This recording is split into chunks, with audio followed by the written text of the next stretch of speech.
Hello everyone, channel पे फिर से स्वागत है। मैं राहुल हूँ और आज का जो टॉपिक है वो है एनिमल टिश्यू।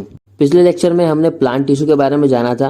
अगर आपने वो वीडियो नहीं देखा है तो उस वीडियो का लिंक आपको डिस्क्रिप्शन में और ऊपर आई बटन में भी मिल जाएगा। उस वीडियो को भी ज़रूर देखें ताकि टिश्यू को बहुत अच्छे से समझ पाएँ। तो जैसे मैंने बोला कि एनिमल टिश्यू आज का टॉपिक रहेगा, तो चलिए स्टार्ट करते हैं। जैसे हमने जाना था कि टिश्यू क्या होता है। Tissue basically group of cell है जिसका स्ट्रक्चर और फंक्शन एक ही जैसा होता है, तो ऐसे को हम लोग क्या बोल रहे हैं, टिश्यू बोल रहे हैं। और ऐसे टिश्यू जो कि एनिमल्स में प्रेजेंट हो उसे हम लोग बोल रहे हैं एनिमल टिश्यू। अगर टाइप पे आए तो बेसिकली एनिमल टिश्यू जो है वो 4 टाइप के देखने को मिलता है। पहला है एपिथेलियल टिश्यू, दूसरा है कनेक्टिव टिश्यू, तीसरा है मस्कुलर टिश्यू और चौथा है नर्वस टिश्यू। बारी बारी से आए तो जो सबसे पहला आ रहा है वो है epithelial tissue. Basically epithelial tissue क्या करता है, किसी भी ऑर्गन को कवर करने का रोल जो है एपिथेलियल सेल प्रोवाइड करता है। ये सबसे ज्यादा पाए जाने वाला टिश्यू है इन कंपेयर टू अदर। जो बेसिकली जो सेल होते हैं वो इतने टाइटली पैक्ड होते हैं, एक दूसरे से इतने क्लोजली एसोसिएटेड होते हैं कि इनके बीच में कोई भी स्पेस नहीं मिलता है। एपिथेलियल सेल का एक और कैरेक्टर होता है कि ये एक मटेरियल एक्सचेंज करने में भी रोल प्ले करता है।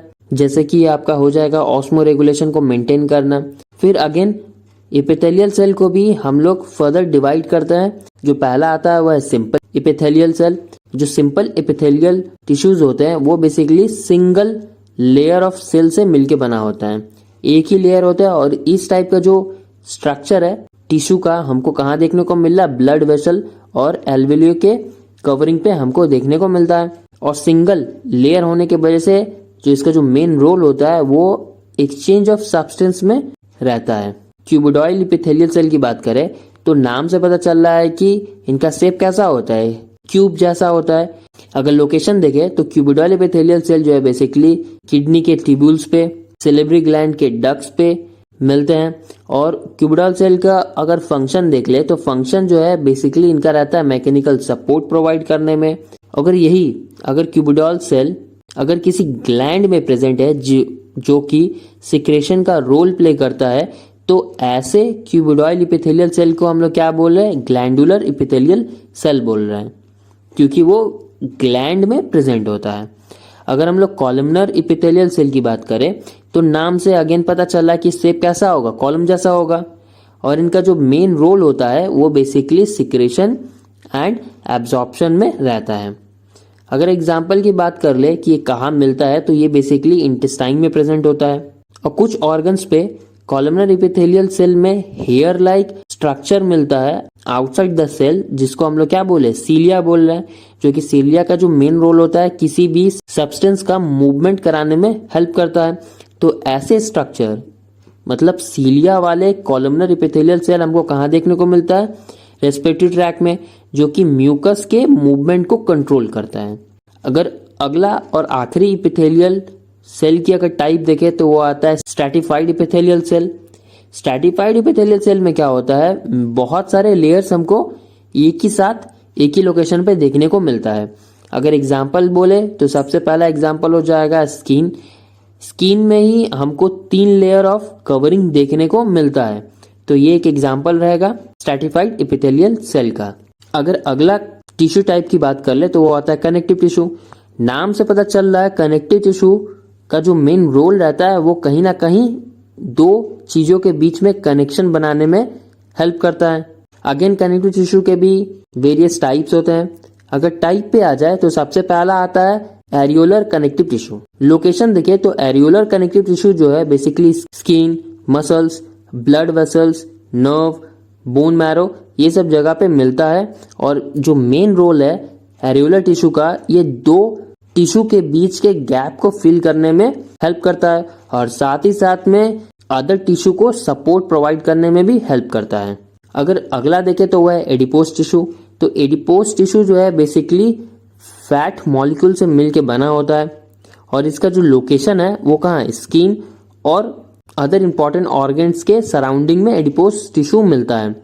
बेसिकली रोल जो है एडिपोज टिश्यू का वो इंसुलेशन की तरह काम करता है, तो हीट को लॉस होने से बचाता है और साथ साथ में फैट जो है एक कुशन की तरह काम करता है, जिसका मतलब होता है कि उस वाइटल ऑर्गन को एक्सटर्नल डैमेज से बचाए रखने में एडिपोज टिश्यू का रोल रहता है।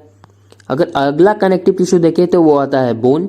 बोन बेसिकली बोन सेल से मिलके बना होता है, जिसको हम लोग बोलते हैं ऑस्टियोब्लास्ट। हमारा बोन ही जो है हमारा स्केलेटल सिस्टम बनाता है, जो कि हमारा स्केलेटल सिस्टम क्या है, हमारे बॉडी को स्ट्रक्चर देता है, सपोर्ट प्रोवाइड करता है और साथ साथ में हमारे मूवमेंट एंड लोकोमोशन में अहम रोल प्ले करता है।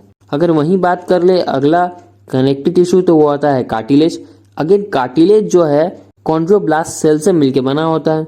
कार्टिलेज जो है क्या इन कंपेयर टू बोन ये बहुत सॉफ्ट फ्लेक्सिबल होते हैं, और वहीं बोन क्या होता है, हार्डी स्ट्रक्चर होता है।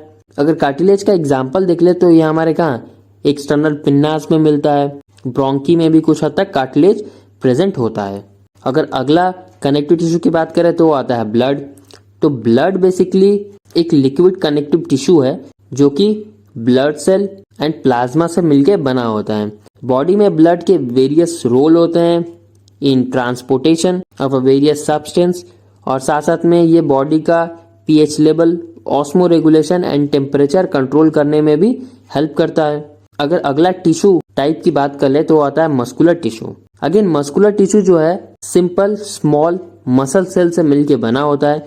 मसल सेल जो है अपने आप में उसके पास कॉन्ट्रैक्शन एंड एक्सपैंड होने का प्रॉपर्टी होता है, जिसके वजह से इसी कॉन्ट्रैक्शन एंड एक्सपेंशन के वजह से मसल जो है वेरियस मूवमेंट को कंट्रोल करता है बॉडी में।